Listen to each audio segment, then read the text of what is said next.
Hello, welcome to my vlog. For this video, I'm going to talk about communication breakdown.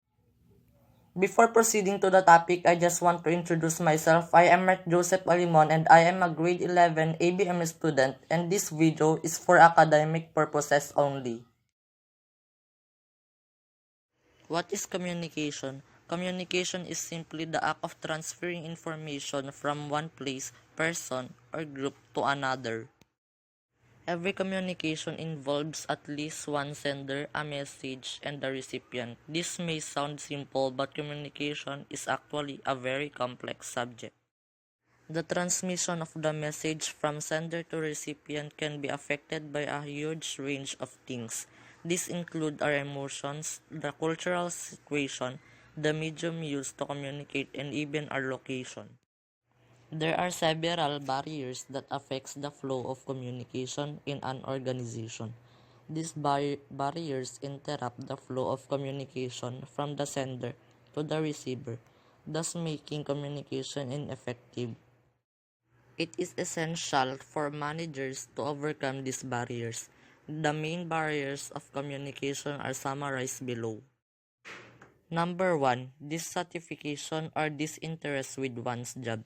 If you are unhappy or have lost interest in your job, you are far less likely to communicate effectively, both on the giving and receiving ends. In other words, your heart isn't in it.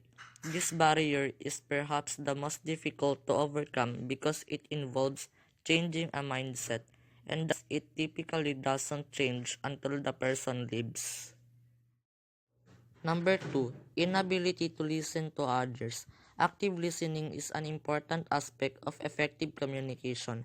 You cannot engage with someone if you are not listening to them, because you will tend to make assumptions about their needs based on your perception versus reality. Number 3, lack of transparency and trust. It is extremely difficult to communicate anything when there is a lack of transparency and trust. For example, if your staff believes you are holding something back, they will be anxious, some will speculate, and as a result, it will be more difficult for them to process any attempt you make to communicate with them. Number 4, communication styles. Everyone has their own communication style. Some people are very direct while others prefer a more indirect approach. Some use detailed data while others rely on generalities and so forth.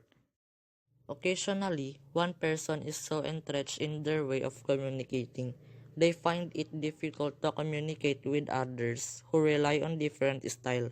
You might hear comments such as, Mary never explains what she wants me to do. She's never specific, or Bill gets so caught up in the weeds that I lose focus on. What is communication breakdown? Communication breakdown is defined as a failure to exchange information resulting in a lack of communication. How would a communication breakdown occur? The above definition is quite ambiguous. How does it lack? What information wasn't exchanged? Here are some common examples of how communication breakdown in the workplace can occur to make it clearer. A member of staff making a mistake due to miscommunication or not enough information given in training. Two members of staff doing the same task and not realizing. A colleague not treating a client correctly. Not communicating properly doesn't only affect every single area of the business, but if you expect your teams to work together, the cross-communication between them will take its toll. This means your business goes from well-oiled machine to individual parts that simply cannot function without each other.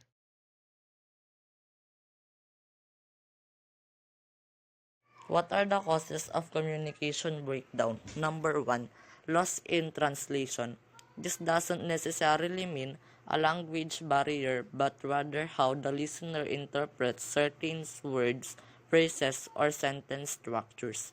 This especially occurs across email, where lack of tone can result in the receiver perceiving the message in a different way to what was intended, or a certain word with dual meanings being interpreted incorrectly. Number 2, The attention of span of a GNAT. The average human attention span has increased from 12 to 8 seconds, meaning we have a less time to remain engaged before we switch off or start thinking of other things. As mentioned before, there's a difference between listening and hearing, and apparently we can only listen for 8 seconds before our eyes glaze over, thus missing vital information. This lack of attention means that information constantly has to be repeated, which is not only rigorous. Number 3 is too much information, and number 4 is under pressure. That's all. Thanks for watching.